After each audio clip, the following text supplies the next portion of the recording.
All right, we have some folks joining us. I just want to extend a welcome to all of you who are logging in to join us for the Student Academic Services panel.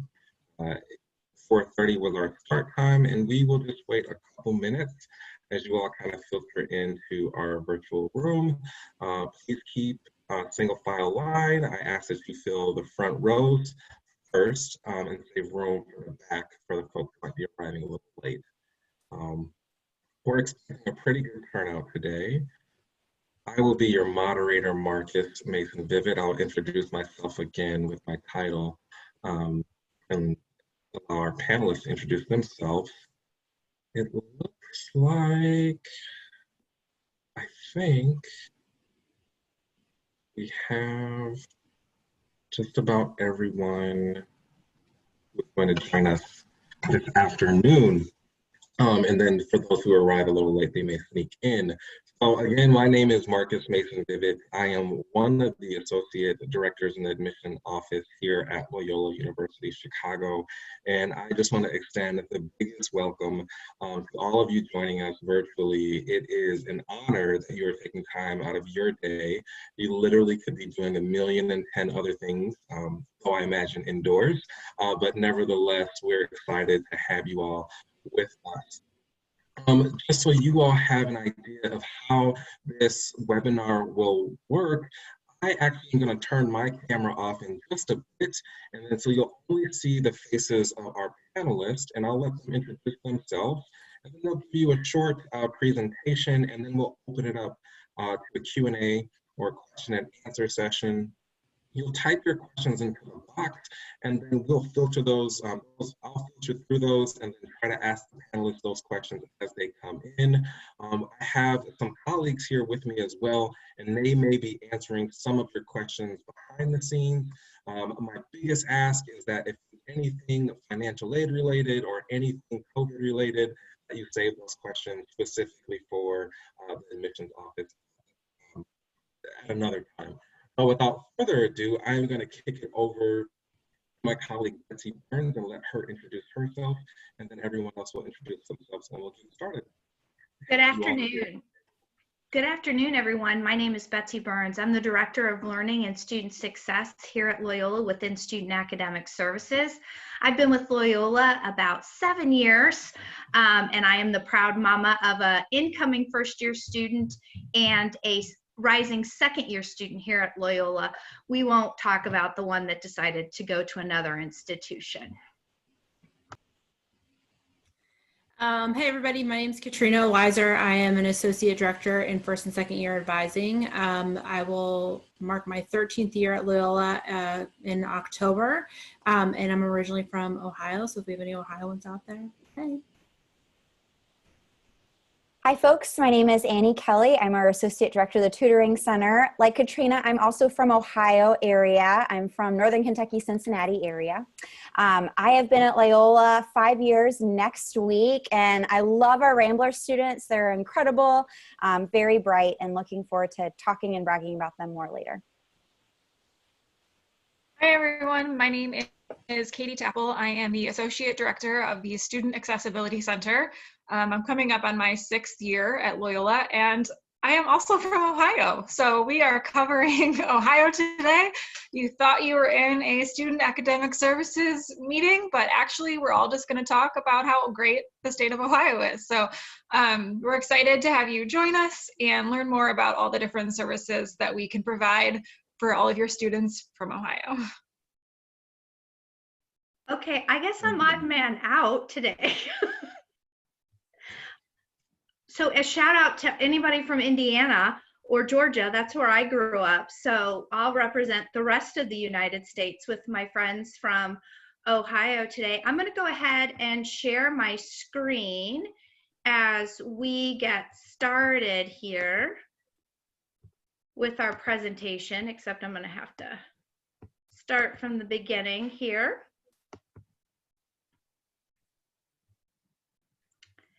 Great, so I have the great privilege of sharing with you a little bit about the Division of Student Academic Services. we really support our students as they come to, go through, and move beyond Loyola. In terms of the transition to Loyola for our students, that's really the focus of our new student programs area. And they are specifically looking at orientation and supporting our students as they go through their summer orientation program, and then a number of first-year programs that we have for our students. We have a number of first-year traditions as well, and those include our first-year text, our convocation, which welcomes our students into our academic community, and we're really excited about our first-year text and convocation this year. Our first-year text author will be speaking at convocation. But we also have Univ 101, which is a required first-year seminar that is really an extended orientation model that is taught by our first-year advisors. So you'll get to really meet them, and that really sort of kicks off and is the starting point or introduction to how we are going to support our students through their academic experience here, their Loyola experience. So in terms of advising, university advising, we have our first and second year advising, and my colleague Katrina is going to share more information about the first and second year advising office. But we also have Achieving College Excellence, as well as our new student programs, special populations, which focus on first generation and students of color and providing extra support and assistance to those populations. In terms of academic support, that's really within our learning and student success area. My colleague Annie Kelly and Katie Tapple are here representing the Tutoring Center and the Student Accessibility Center, respectively. We're going to share a little bit more about what we do in learning and student success, but we really provide those academic supports for students as they work through their coursework. Also, our career services. I don't know how many of you were able to attend the great panel discussion earlier this afternoon from our career services folks, but they also provide support in terms of career and major discernment, pre-professional law, pre-health advising. And then as we start thinking about transitioning beyond Loyola, career services really helps with fellowships, job shadows, on-campus interviewing, and more in order for our students to secure that first destination after Loyola, so either graduate school or their first job.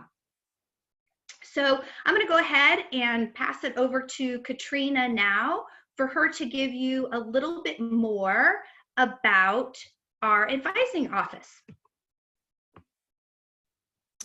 Hi, everyone. Hopefully everybody can hear me. Everyone hear me? Okay, good. So again, I'm Katrina Weiser from first and second year advising. So here at Loyola, we have the responsibility of really helping students navigate their academics that first and second year. So really figuring out what it is they want to study, how to go about that, can they fit everything in. At Loyola, we have a really unique model where, as the title of our office would imply, we work with our first and second year students, and then their third and fourth year, they move on to their school and college. So that way we can, no matter what the student's major is, because many students will come in one major completely undecided, and then at some point in that first or second year will figure out what it is that they really want to study.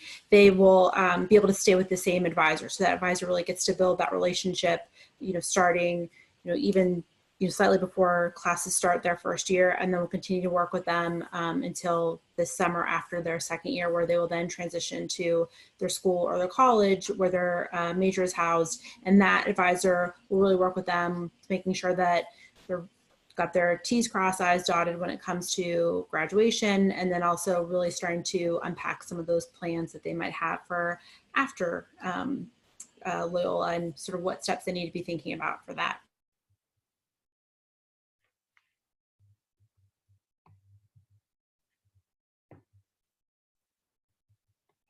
Okay, so moving on.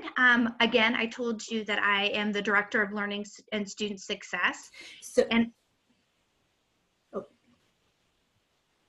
Sorry, I don't know if there's a delay on mine. So for what advisor is, just really want to make sure you understand what our role is. And this is actually more of a partnership. So depending on sort of what your relationship with your guidance counselor has been in high school, it's been a minute since I've been in high school. But I just remember I sort of would just go and talk about like certain classes that I wanted and then talked about my college plans, and that was it.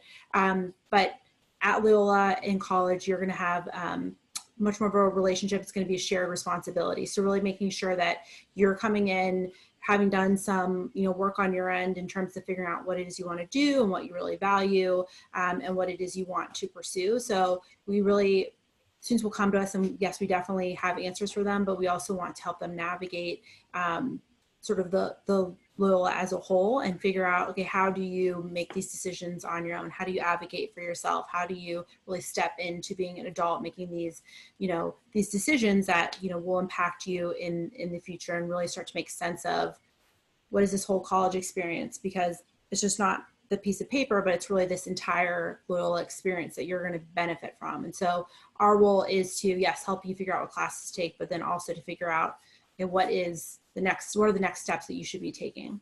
But Loyola is a community, and we really pride ourselves on community, and we have a value of cura personalis, which is care for the whole person. And so we often rely on our campus partners like Betsy and her team when students have maybe issues that need different expertise, or they need information that we're not the experts in. So I just want to turn it over to Betsy, and so she can share how she and her team really help further student success at Loyola.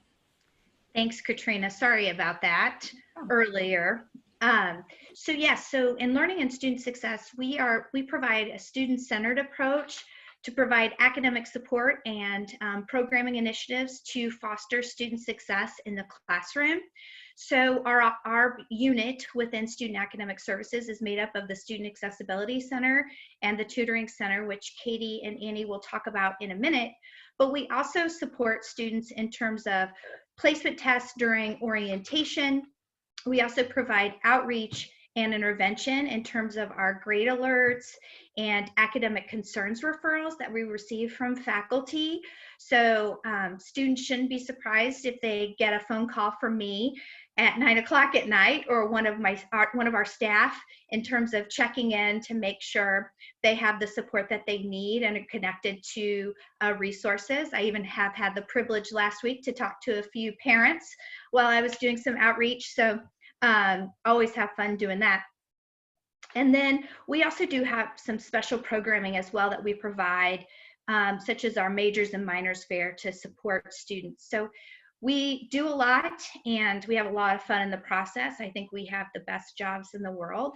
But I'm going to turn it over now to Annie and have her talk to you a little bit more about the services and programs provided through the Tutoring Center. Yeah. Hi, folks. Again, my name is Annie Kelly, and I'm our Associate Director of the Tutoring Center. So we have so much fun in the Tutoring Center. It's always exciting to see how many students utilize our services when we're in person and even online.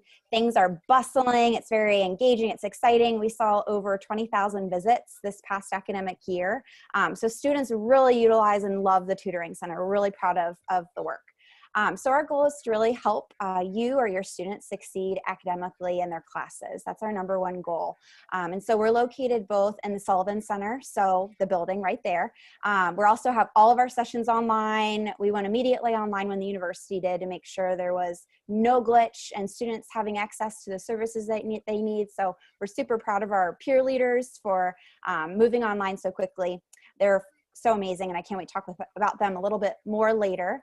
But we provide services from any sort of different classes, especially our 100 and 200 level courses that your first and second year students might be enrolled into, particularly STEM classes, math classes, and some psychology classes too.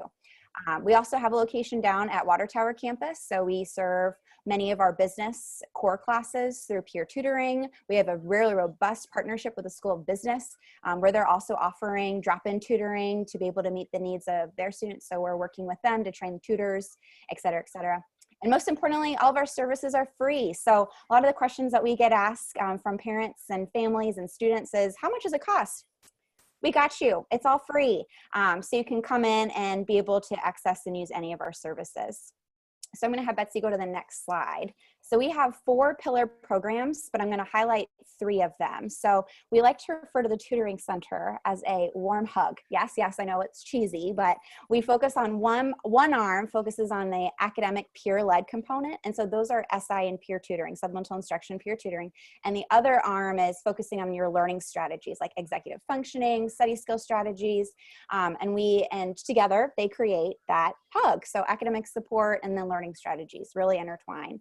So supplemental instruction and peer tutoring are largely peer-led. These are all undergraduate students who have been successful in their courses. They've received an A- or above. They've had faculty referrals. They've been through a rigorous interview process, and now they're hired to be a peer tutor or an SI leader. We often get questions from folks. A lot of students ask us during open houses and panels, how can I be an SI? How can I be a peer tutor? Because many of you all are involved in your previous institutions or high school with tutoring. So to be able to be a tutor or an SI leader, you've had to have completed that class and got an A- or above and have a faculty referral. So while we sometimes have students who are first years apply, typically it's after your first year or your second semester of your first year too. But we want you to use our services. We hire folks who heavily utilize our services. So keep coming in and make sure that you're getting connected to the support that you need. But in terms of supplemental instruction versus peer tutoring, SI is really cool. So pay attention to this. This is really an awesome, really unique program. So if you're a student in a tough class, like we have SI sponsored through bio, chem, math, stats, nursing, we have a few accounting. So if you're in one of those classes, you're going to have an SI leader in your class. This is an undergraduate student who's already taken the class and done really well. So their job is to make sure that you're successful. So they attend all your lectures with you. We train them to beep up around lecture class so they get to know you. So you have a bud, you have an upperclassman in class with you as a mentor, as a guide, someone that's helping you out. And they also know the faculty member really well. And then they hold 3 50-minute SI sessions throughout the week to really target the tough parts of class that day. And if you're anything like me and you've entered a class or exited a class and you're like, what just happened? I have no clue what's going on. SI is really neat because the SI leader has created a session plan already of concepts to be reviewed in session that day that gets to those really tough parts. So you can come in like me being like, I don't even know what I have a question about, help. They're going to have the structure in place for you. So that's a really cool program. Our faculty have been phenomenal. And we have over about 60 SI leaders each semester in different classes. Peer tutoring is by appointment, so you can register for that on TutorTrack. Same type of situation though too. They cover various classes and are overall dynamic and just really want to support you, as well as make a new best friend. Who doesn't love that? Our success coaches are trained graduate students. So oftentimes, if there are any parents or families on this is a huge shout out to you all because you all tend to be obsessed with the success coaching program and love it. We're all obsessed with it too, but you all do a lot of great referrals for success coaching. So students meet one-on-one with a trained graduate student. Many of our students are from the School of Ed who are getting their degrees in school psychology, mental health counseling, higher education. So we pull a lot of students in social work. We pull a lot of students, grad students from those. And this is to be meeting one-on-one to hone in on executive functioning skills, study strategies, time management, all those foundational skills strategies to help students be successful in their classes too. So success coaches, you can meet one-on-one with them as many times as they want. And again, a free service. So that's an overview of our tutoring center. Again, it's very dynamic. We focus on making sure people are excited to come see us. Our peer leaders are super awesome. Hope you all apply or consider applying for it too, and really create a strength-based framework and a strength-based center. And then I'm going to pass it over to my colleague, Katie, who's going to talk a bit more about Student Accessibility Center. Great. Thanks, Annie. We work really closely with Annie for our students. We refer a lot of our students to success coaching. It's available to anyone, but many of the SAC students use it as well. So our office, the Student Accessibility Center, our mission is to support, service, and empower students with disabilities. So in sessions like this, usually where I like to start is talking about some of the differences that students and families may experience as they transition from high school to college. Some of the laws change in terms of how students with disabilities are protected and advocated for. And sometimes that can be a little bit of a transition for families. Most of the time it's really smooth and things go really well, but I do like to address it. One of the biggest changes is that in K through 12, it's the school's responsibility to identify and provide support for students with disabilities. In higher ed, it's now the student's responsibility to self-disclose themselves as a person with a disability by requesting accommodations and registering with our office, the Student Accessibility Center. Once a student has registered with us, then we work to advocate and collaborate with students, faculty, campus partners, etc., to work on implementing reasonable accommodations. Betsy, can you switch to the next slide, please? Thank you. So I want to share a little bit of information about what the registration process is like, because you may be used to someone from your high school coming to you and saying, hey, it's time for us to have a meeting.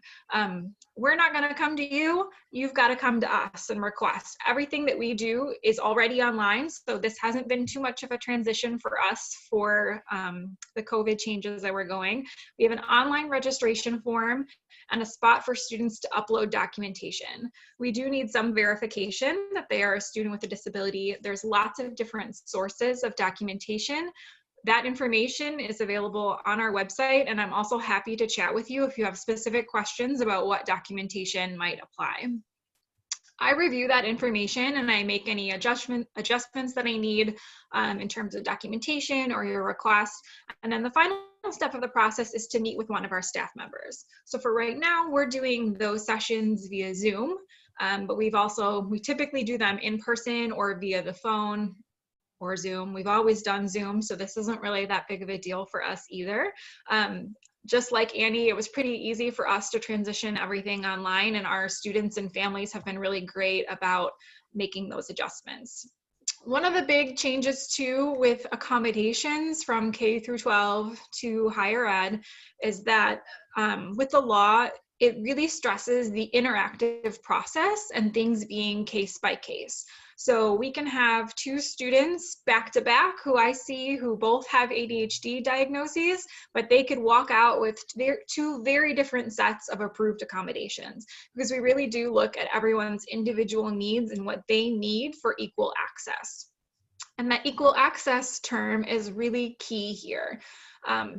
In K through 12, kind of like the catchphrase is guarantee success. In higher ed, the phrase is equal access.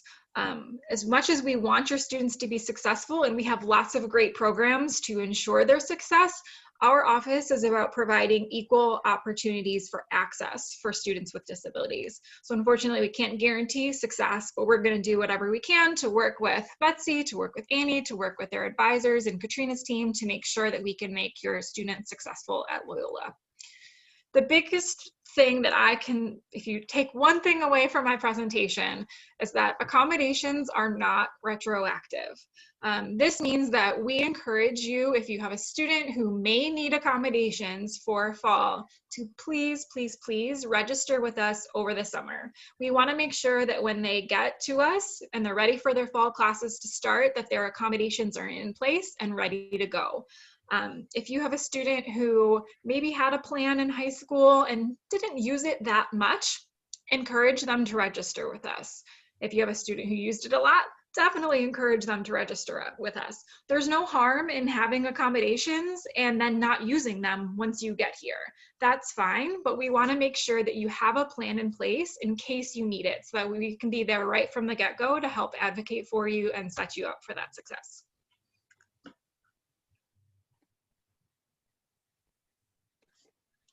All right, we do actually have some questions. The first question is up for grabs. Now, how does one go about taking the placement test? Do they have to be on campus to take that placement test, or can they do those virtually? And then how do students know which ones they should take? Absolutely. So placement tests are all online. We have 3 different placement tests that are available for our students. We have the math placement test, the writing placement test, and foreign language placement test. And your admission, you will receive, once you're deposited, you will receive a letter from our admissions, actually, I think from me, that says which placement tests you need to take based on your major and program of study and what you need to do to take those.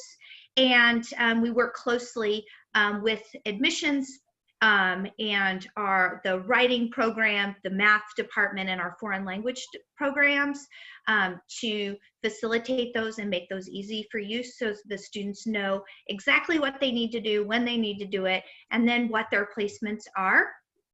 What's also great about the math placement is you can take it over. So if you really wanted, you're really close to placing into that next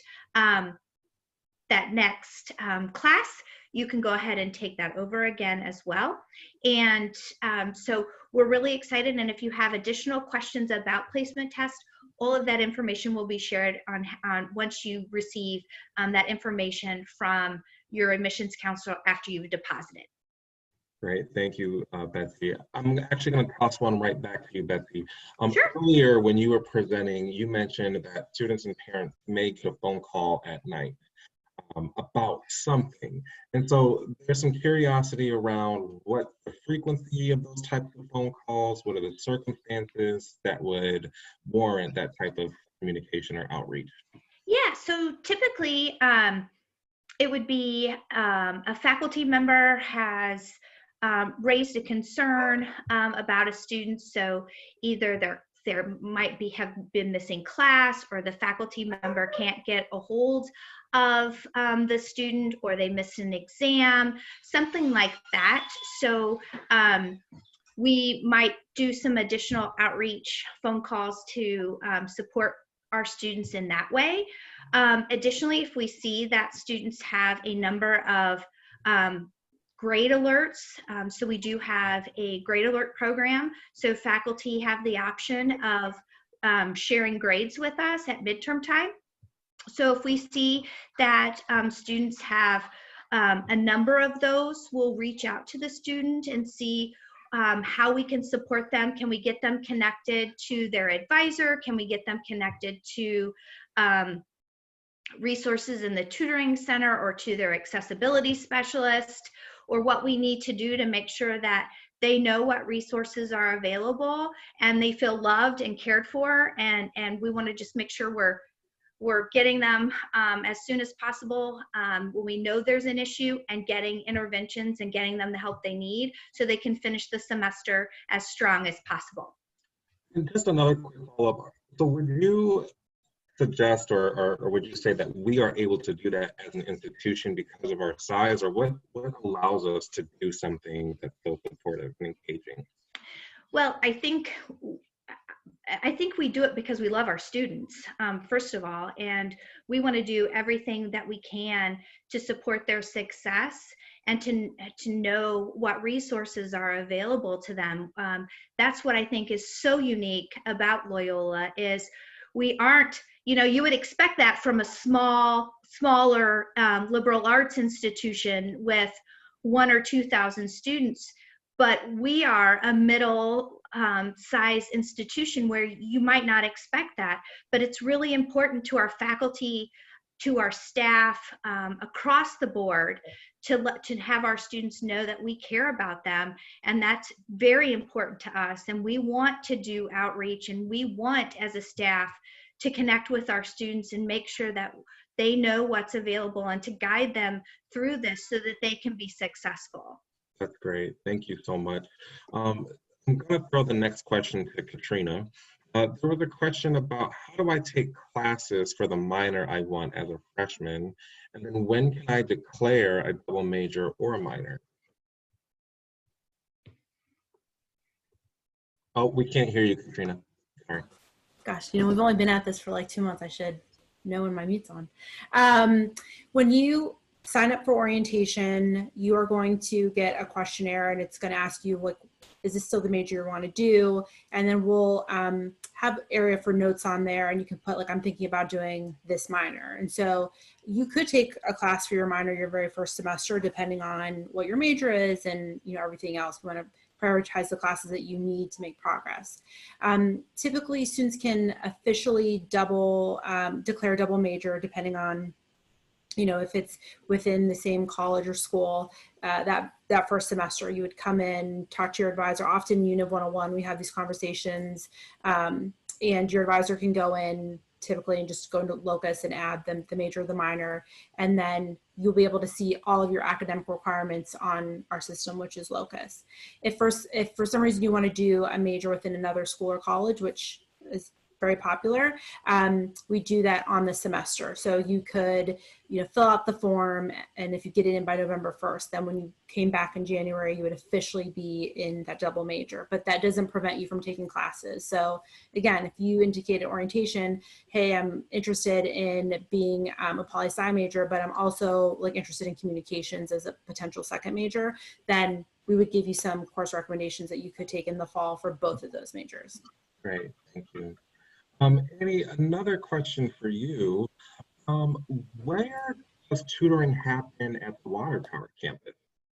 Yeah, so our satellite locations in Lewis Towers, right down the street from the Schreiber Center. And School of Business has also been able to secure a space to hopefully in Quinlan School of Business next semester too, via that partnership that I talked about earlier.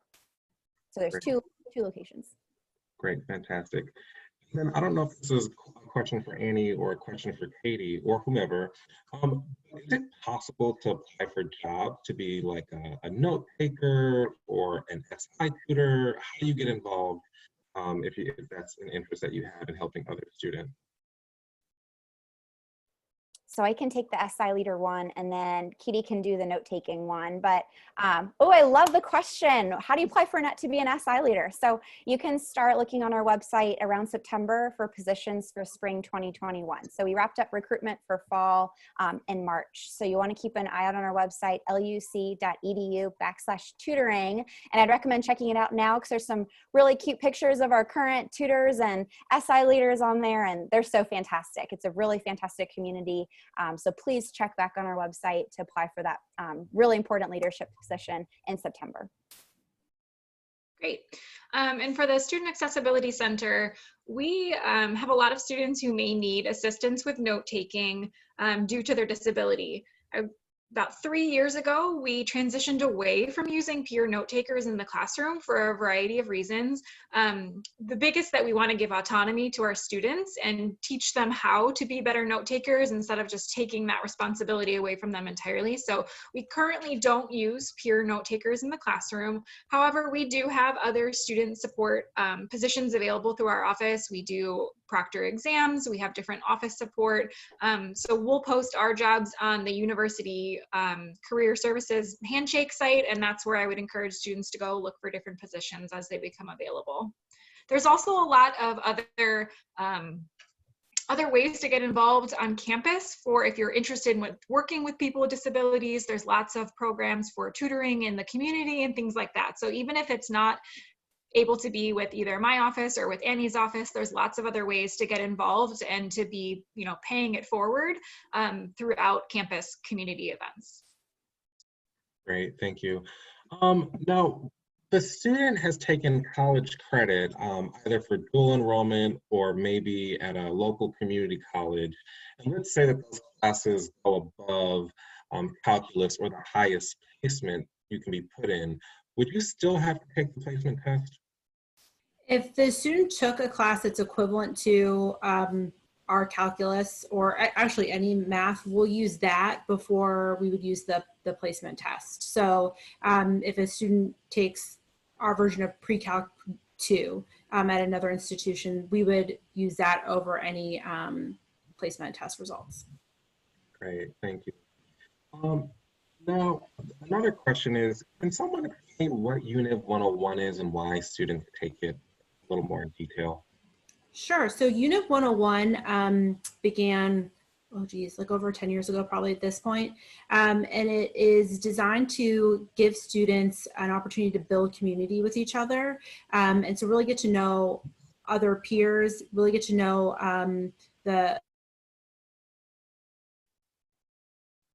Oh, Katrina, we lost you. Katrina?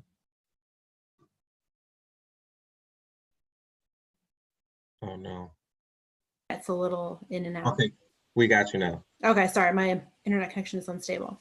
So most of the sections are taught by advisors, and so those students become that advisor's caseload. But then we also have campus partners who really want to get to know first-year students, and so they apply through our new student program office, and they will teach a section as well. But again, it's really to get to know the resources of campus. It's almost like an extended orientation to build community when we're on campus, to get to know Chicago. We still will have it if we are still remote in the fall. We will have Univ 101. I think it'll be super important because, you'll be navigating college online, which, isn't what people probably thought would happen the very first semester of college. So, we're going to be looking at like, okay, how do we all make this adjustment together so that you're successful and you can still navigate all of the resources that are still available to you as a student. So it is a requirement for graduation. It's pass and pass, you get 1 credit hour. But again, it's really just to give you a place to get all the tools that you need. Yeah. Marcus? Yes. Can I also make a plug for our Univ 112, our learning strategies course that we have as well? Sure.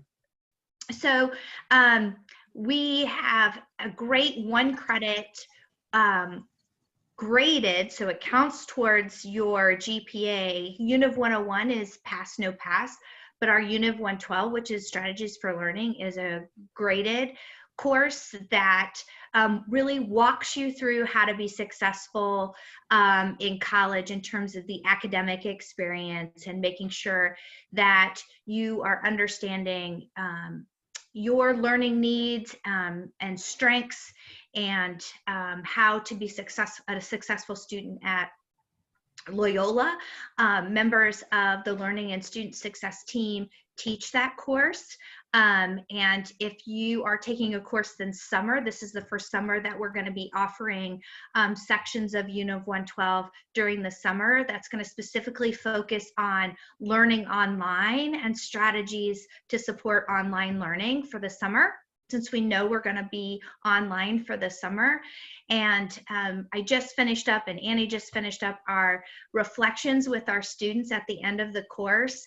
And overwhelmingly, they said, Betsy, I wish we had to take this because it teaches us so many great things to make sure and ensures our success. So just wanted to put a little plug in for another course that you can take that really supports your learning and success here as well. Great.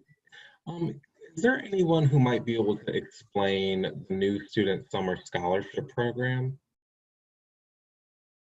Is that in anyone's wheelhouse? Marcus, I just actually got an email from admissions today, copied from y'all, that talks about how if you're a new student and you're deposited and you'd like to start your experience with us a little bit sooner than in the fall, and you'd like to take some summer courses, there's a scholarship that you can apply for. And I believe it's 30%, a 30% scholarship, Marcus? Is that correct? That is correct. To allow you to start to take classes this summer. So that's why I was giving the plug for Univ 112. So if you decide to maybe take one of your core classes or to start with us this summer to get ahead of the game, you have the opportunity to apply for this awesome scholarship to start your studies early. So I was really excited when I got that email today from as copied from my son. So if you check your email, because it could be there, and it's a really exciting opportunity to get a jump start on learning with us. Right, and just to add to that, Betsy, there's 2 classes that you can get 30% off. So students can take up to 2 classes for 30% off with that scholarship. And you all talk a little bit about how are students advised on their major. Do you all ever talk people out of their major? Let's say they have a D in organic chemistry. Are you telling them that they should not be pre-med, or are you giving them options and alternatives? Talk about that a little bit. Yeah, so, we definitely don't see it as our job to talk anyone into or out of any major, because everyone gets that decision on what they want to major in there's a number of ways you can get to that decision. It could be, you know, a dream you had ever since you were little. It could be an experience. It could be family, you know, experiences. So we maximize conversations on, okay, well, let's talk about your strengths. If, you know, a student who's getting a D in organic chemistry doesn't mean they can't be a doctor. It might mean there's something else going on. You know, unfortunately, it's really hard to compartmentalize our lives and, you know, be a perfect student if something else is going on in our life. So we really want to sort of get to the bottom of, hey, like, let's talk about what's going on in this class. You know, is it note taking? Should you be getting accommodations? Are you going to SI? Is it something going on at home?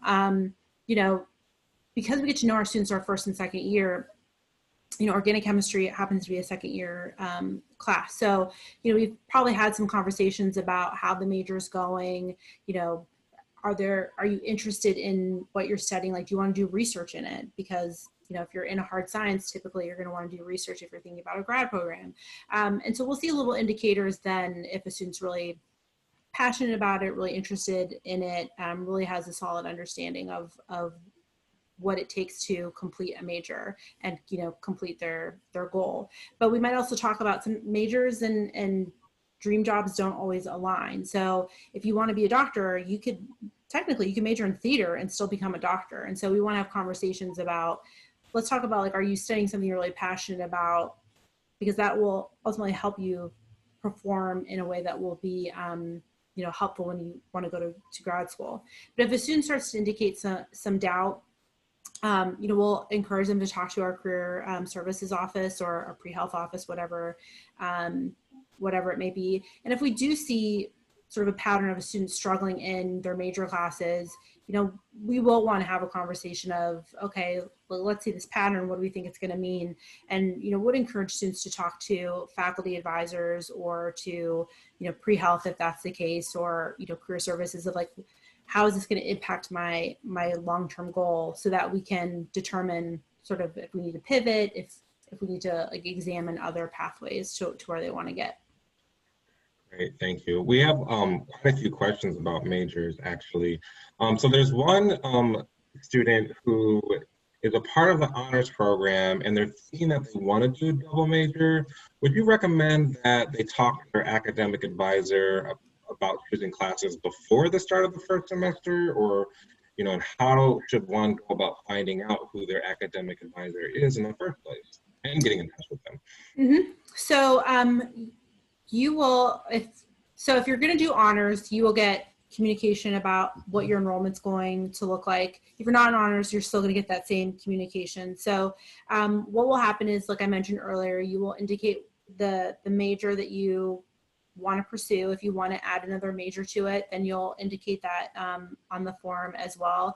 And then you'll work with an advisor out of my office. It may not be your academic advisor, because we'll assign that based on your Unit 101, but it'll be one of my colleagues who is totally, completely qualified to help you. And they'll start the conversation with you. So you'll go to orientation. There'll be like a small session where we'll give a brief overview, and then you're going to get course descriptions based on what you indicated. And so we'll take information like dual credit, transfer credit, AP, IB, all that fun stuff. And then we'll make some recommendations. But then you'll have that advisor's email address, and you can start that communication with your questions. And then based on your Unit 101, you'll get assigned your academic advisor, and certainly can start having those conversations as well. The nice thing is you'll also have access to orientation leaders. And so often I think you can learn so much from your peers, especially because they might be in a major, they might know someone who's in the major you want to do, or in the honors program, or as double major, things like that. And they can sort of give you some insight into what their experience has been being a student in the areas that you're interested in pursuing. Great. Katie, next question for you. How receptive are professors when it comes to students who are requiring certain accommodation? Well, I'll actually give that to Katie, since she probably works more closely. Yes, thank you, Katie. Yep, that's a great question. We've worked really hard over the past 6 years that I've been at Loyola to make sure that we have really good relationships with our faculty and with our campus partners, so that burden is not placed on the students to navigate. I would say that in general, most of our faculty are really great about accommodations because we've built those partnerships. You know, I can't control everyone, so I can't promise that every interaction will be the best interaction you've ever had, but that's why we're here. That's why when a student registers with us, they get assigned to one of my staff and we're their advocates. And so if they are experiencing any issues with faculty or campus partners, we're here for them and we're here to advocate for them and be a part of that conversation. So that's not something that we would expect them to navigate on their own. Great, thank you. And then Annie, I'm gonna throw this one to you. Are all the classes like based in letter grades, or are there some classes that you can take pass fail? Do you know much about that and how students can navigate, you know, finding out what those classes are? Yeah, I'm actually going to pass that one to Katrina. The only class I know that's pass fail is U101, but she's going to probably know more than I. So typically most classes are going to be letter graded. You know, we do have the Unit 101 that's pass, no pass, and there's a seminar in communications that pass, no pass. But typically first and second year students don't have access to classes pass, no pass. Now when COVID happened, like most other universities, we extended that offer to all students for all classes, just because, you know, just a lot of crazy things were happening and letter grades weren't necessarily going to be a good reflection of where the student was at and their understanding. But moving forward, typically pass to pass is just going to be for juniors and seniors, and it's usually for classes that are just going to be like general electives. So they don't count towards your major or your core requirements, because they do want to see a certain level of understanding, which is typically a C- or higher, to really make sure that the student understands the work and it's reflected properly on their transcript. Great, thank you so much. You know, we're getting ready to wrap up our time together here, but I'm curious about two different things, and you can maybe answer both or just answer one of them. You know, can you talk about either a student that you've encountered who maybe didn't necessarily need the help of student academic services, but still get advantage of that as a resource, and what did you see them accomplish because they took advantage of that, as one? And then two, it'd be the last thing, is what advice would you give to first year students or students making their transition to Loyola on how to be successful?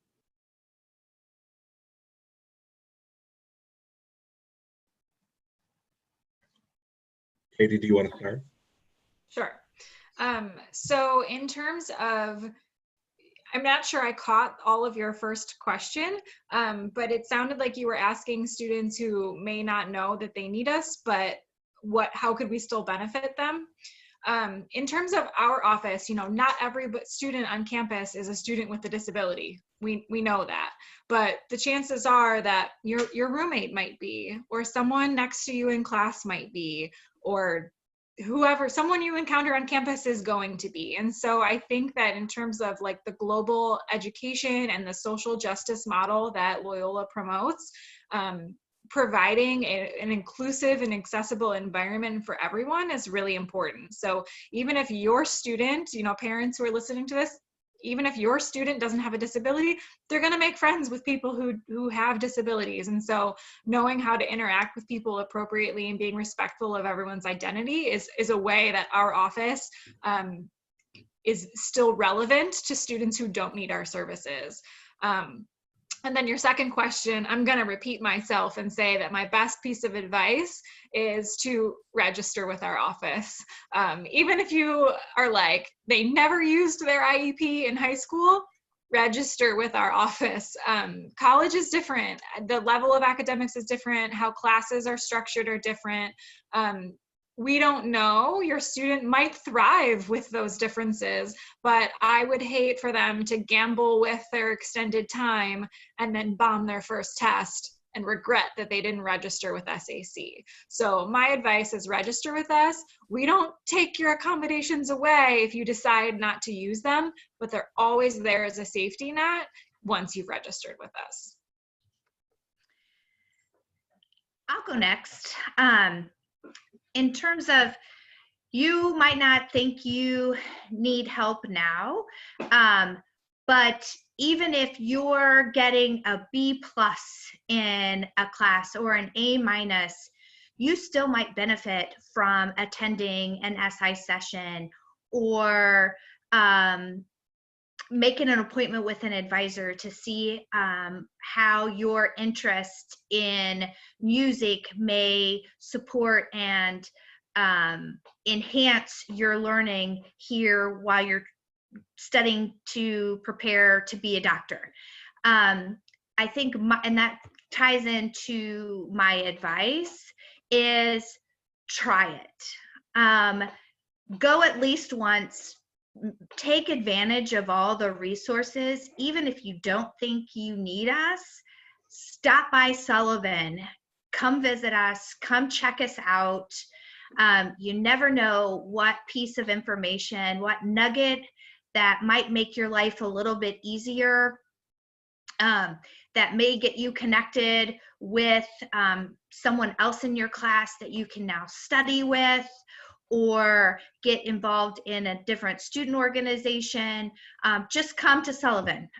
We welcome you. We want you to have a great experience, and just be open-minded and be willing to try new things.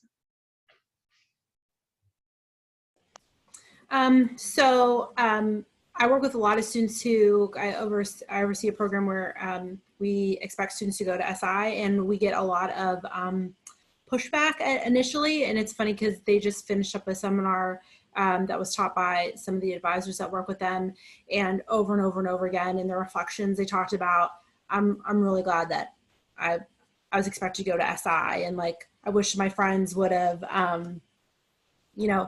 would have been a part of this too, because it really helped me. And, students realizing when they came in, they had very, reasonably high goals for themselves, like wanting to make Dean's List, and then realizing that they couldn't do it on their own, like realizing that the stuff that they did in high school didn't work for them. In high school, I was very much I can wait to the last minute to study, and I can then regurgitate it the next day.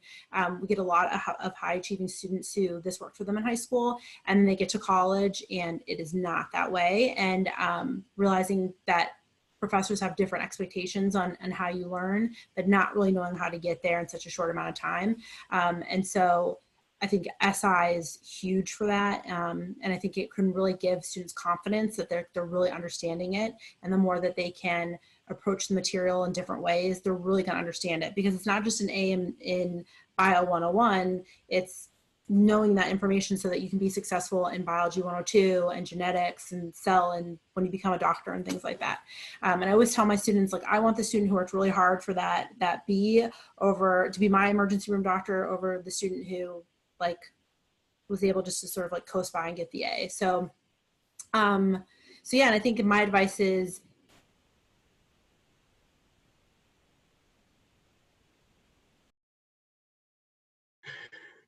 you're going to have to give us your advice again, Katrina.